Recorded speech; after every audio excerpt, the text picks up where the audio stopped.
Assalamualaikum warahmatullahi wabarakatuh, teman-teman PAI 2017 semuanya. Saya Dinda Zulaiha akan mewakili kelompok saya, yaitu kelompok 2, untuk menyampaikan materi presentasi akuntansi pada hari ini, yaitu tentang musyarakah.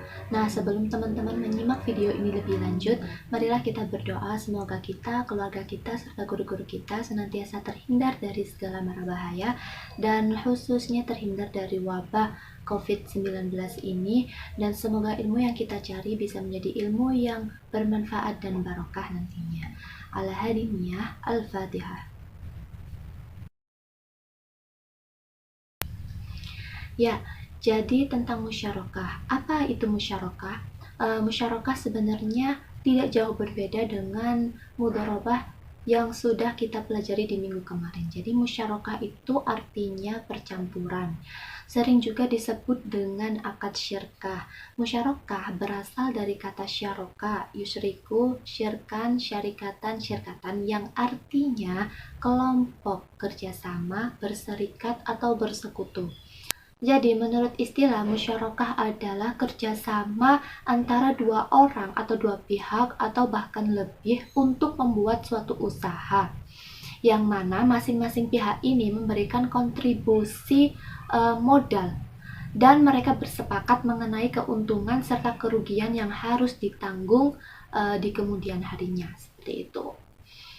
Dasar hukum musyarakah sendiri sudah tertera pada Al-Quran dan Al-Hadis, yaitu pada Quran Surat An-Nisa ayat 12 dan Quran Surat Asy-Syad ayat 24. Teman-teman bisa baca mandiri di PPT yang sudah kami share di grup. Nah, secara umum musyarakah itu terbagi menjadi dua, yaitu musyarakah amlak dan musyarakah ukut. Musyarakah amlak ini artinya kepemilikan. Jadi contohnya nih, seseorang yang bersekutu, seseorang tersebut merupakan ahli waris yang bersekutu agar bisa mendapatkan warisan. Jadi ini implementasi dari ayat An-Nisa, Quran An-Nisa ayat 12 tadi. Yang kedua yaitu musyarakah ukut, atau dapat diartikan sebagai musyarakah yang terjadi karena adanya sebuah perjanjian, kontrak kerja, atau akad. Istilahnya seperti itu. Musyarakah ukut ini terdapat 4 jenis, yaitu musyarakah amwal atau modal harta, seperti itu. Kemudian yang kedua musyarakah abdan, keahlian. Jadi ada dua orang yang bersekutu, mereka mempunyai keahlian yang sama dan mereka membuat usaha untuk mendapatkan keuntungan. Jadi ini dari keahlian mereka, seperti itu. Kemudian yang ketiga yaitu musyarakah wujuh atau kepercayaan. Jadi seseorang yang berserikat yang mana mereka itu mempunyai nama baik sehingga dipercaya oleh masyarakat sekitar. Dan yang keempat yaitu mudharabah. Jadi sebenarnya mudharabah itu juga termasuk musyarakah. Nah, yang akan kita bahas banyak pada materi ini yaitu musyarakah jenis amwal. Nah, musyarakah amwal ini masih terdapat dua jenis lagi. Yang pertama yaitu musyarakah mufawadah dan yang kedua yaitu musyarakah inan. Apa itu musyarakah mufawadah? Musyarakah mufawadah itu yang mana antar pihak atau antar mitra yang mengadakan musyarakah itu memberikan kontribusi modal yang sama besarnya. Sebagai contoh, ada si A dan si B. Mereka mengadakan akad musyarakah untuk membuat sebuah pabrik tekstil yang mana membutuhkan modal sebesar 100 juta. Nah, karena mereka menggunakan akad musyarakah mufawadah, berarti si A dan si B ini mengeluarkan modal yang sama-sama besar. 100 juta dibagi 2 berarti 50 juta, 50 juta. Jadi sama-sama besar. Kemudian yang kedua yaitu musyarakah inan. Musyarakah inan itu musyarakah modal juga, tapi tiap atau antar mitranya itu mengeluarkan kontribusi modal yang tidak sama besar. Jadi misal si A dan si B tadi membuat suatu akad musyarakah inan, maka mereka tidak mengeluarkan modal 50-50, tetapi bisa 70 juta, 30 juta, atau si A mengeluarkan modal 60 juta dan si B mengeluarkan modal 40 juta. Intinya kalau musyarakah inan ini antar satu mitra atau satu pihak dengan pihak yang lain itu mengeluarkan kontribusi modal yang berbeda. Nah, musyarakah inan inilah yang paling banyak diaplikasikan di lembaga keuangan syariah, khususnya bank syariah, seperti itu. Adapun rukun musyarakah ada 3, yaitu pihak yang bertransaksi. Yang kedua adalah sigoh atau akad. Dan yang ketiga yaitu objek yang ditransaksikan.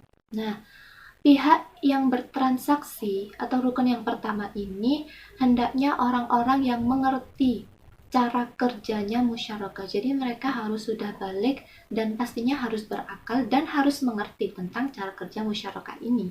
Kemudian yang kedua itu sigoh. Sigoh atau perjanjian ini bisa juga disebut akad. Jadi kayak ijab kabul gitu loh. Contohnya si A bilang, B, aku mau ngajak kamu untuk melakukan akad musyarakah nih, buat usaha di bidang makanan, resto misalnya. Kamu mau nggak? Terus si B jawab, ya aku mau. Nah, itu merupakan sigoh atau perjanjian. Jadi kesepakatan antara dua belah pihak seperti itu. Nah, dan yang ketiga yaitu objek. Tentu saja kalau kita membuat kesepakatan musyarakah harus ada objeknya. Kalau nggak ada objeknya, ya gimana gitu kan. Nah, objek di sini bisa berupa rumah ya. Kalau di bank syariah, dari sumber-sumber yang kami baca itu berupa pembiayaan proyek dan pembiayaan pembelian rumah seperti itu. Dan di objek ini ada beberapa hal yang harus teman-teman perhatikan. Jadi ada modal seperti yang sudah saya jelaskan tadi, umumnya yang sering diaplikasikan di bank syariah itu menggunakan musyarakah inan. Jadi modal yang diberikan oleh bank dan nasabah syirkahnya itu biasanya tidak sama. Jadi bank mengeluarkan modal misalnya 70 juta, sedangkan si mitra syirkahnya itu bisa saja mengeluarkan modal 30 atau 80 juta lebih tinggi. Jadi modal ini bisa lebih tinggi atau tidak sama besar. Bisa sama besar atau tidak sama besar. Dan yang sering diaplikasikan dalam dunia perbankan itu yang musyarakah inan, yang tidak sama besar porsi modalnya seperti itu. Nah, kemudian keuntungan. Jadi dalam akad musyarakah harus dijelaskan juga keuntungannya itu seperti apa, karena ya tujuan mereka berserikat atau berkelompok ini kan untuk membuat usaha dan yang pastinya mencari keuntungan dari usaha tersebut. Nah, keuntungan ini harus dibicarakan presentasinya. Jadi setelah mereka mendapatkan keuntungan, mereka akan membaginya sesuai dengan presentasi. Untuk keuntungan ini konsepnya sama seperti mudharabah. Dan yang ketiga yaitu kerugian. Nah, kalau teman-teman ingat konsep di mudharabah tentang kerugian, jadi kalau di mudharabah itu kerugian uang atau modal itu ditanggung seluruhnya oleh sohibul mal, yang dalam hal tersebut yaitu pihak bank.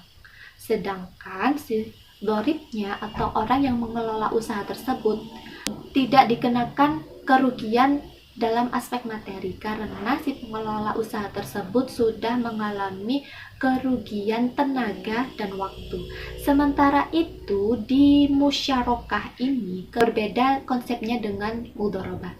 Jadi kalau di musyarakah kerugian itu tidak hanya satu mitra saja yang menanggung, tapi dua-duanya, dan harus sesuai dengan porsi modal yang dikeluarkan saat akad. Jadi kalau kerugian yang menanggung itu dua belah pihak atau semua mitranya, dan harus sesuai dengan porsi mereka menyetorkan modal bukan porsi persentase keuntungan yang telah disepakati. Nah, harus diingat ya teman-teman.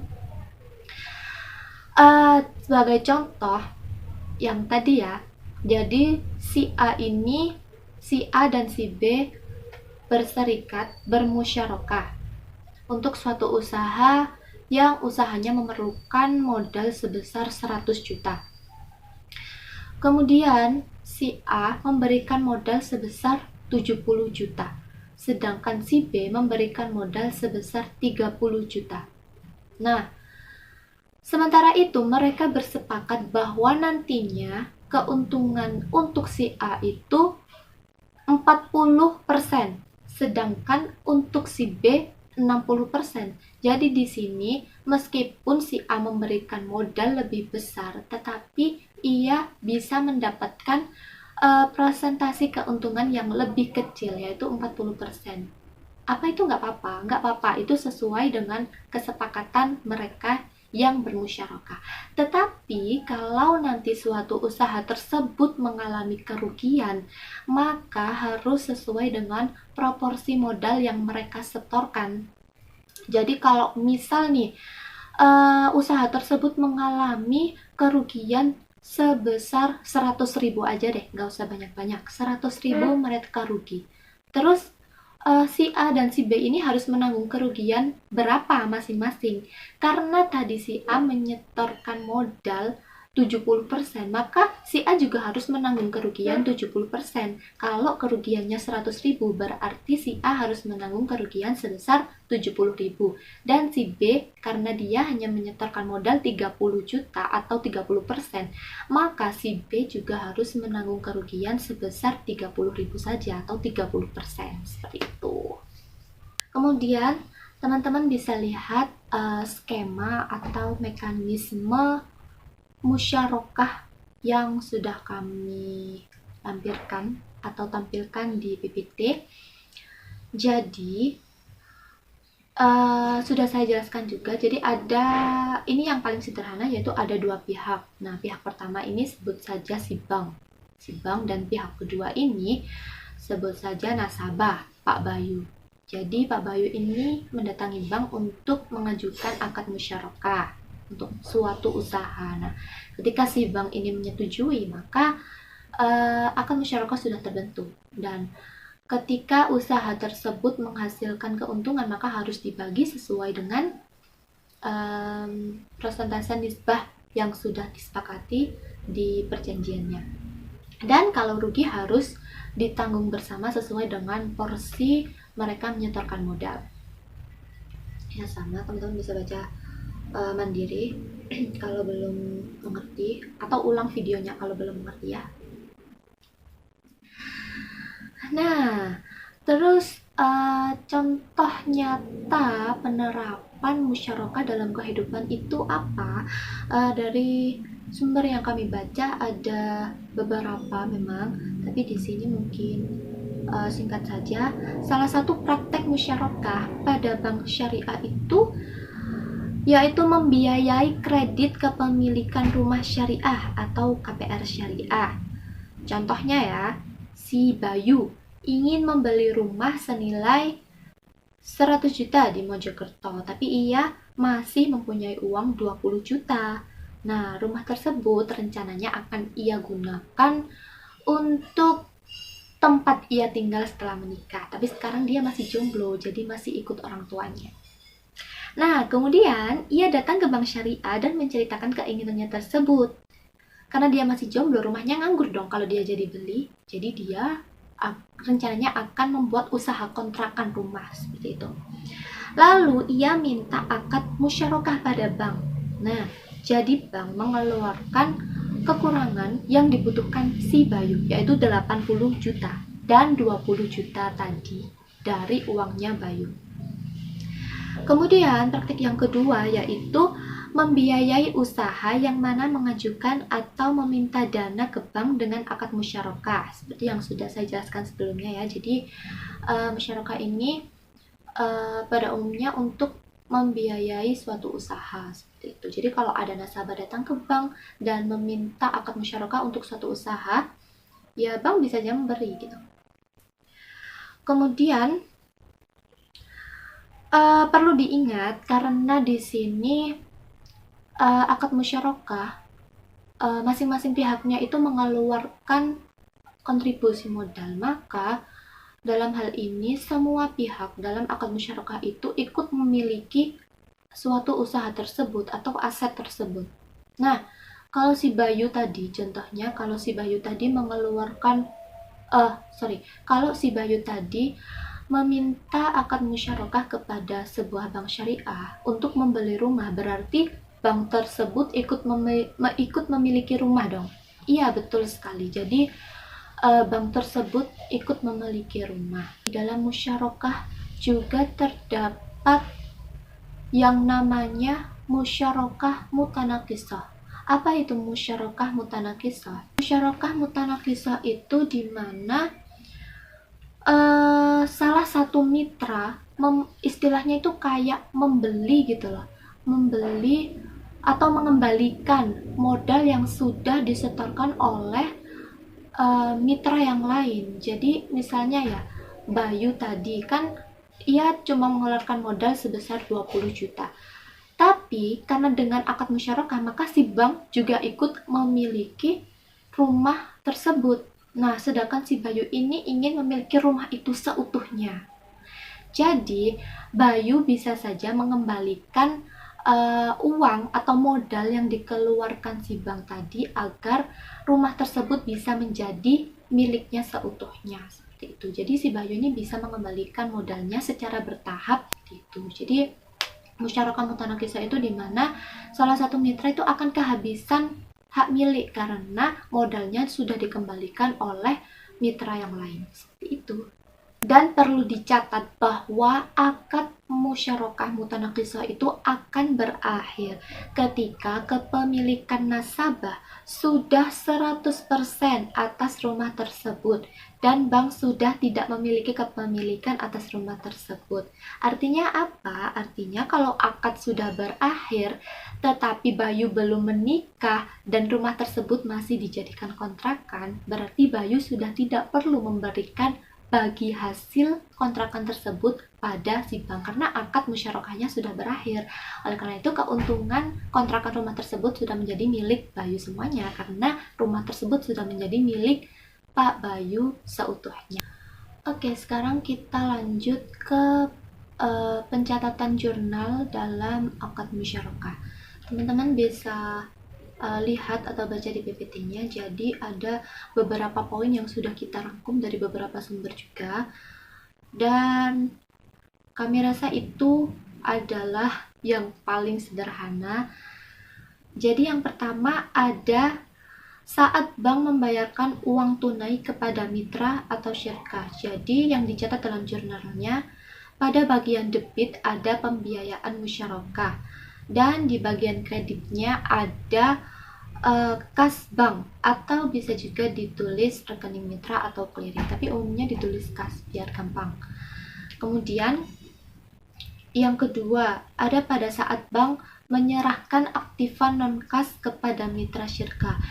Jadi perlu teman-teman ketahui dalam akad musyarakah kan tujuannya untuk membuat suatu usaha, kerjasama dalam satu usaha dan mendapatkan keuntungan. Nah, bank atau salah satu pihak itu dalam memberikan modal tidak hanya berupa uang tunai atau uang cash, tetapi juga bisa dalam bentuk non-cash.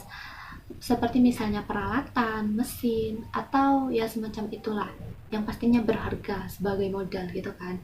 Nah, ketika yang diserahkan si bank atau salah satu pihak itu, atau gampangnya bank aja ya, ketika bank menyerahkan modal berupa aktiva non-cash atau bukan uang kepada mitra, maka pencatatannya ini ada dua jenis.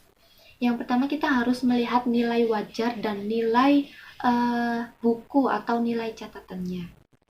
Jadi kalau nilai wajar aktiva yang diserahkan itu lebih rendah daripada nilai buku, maka pencatatannya pembiayaan musyarakah dan kerugian penyerahan aktiva itu ada di debit.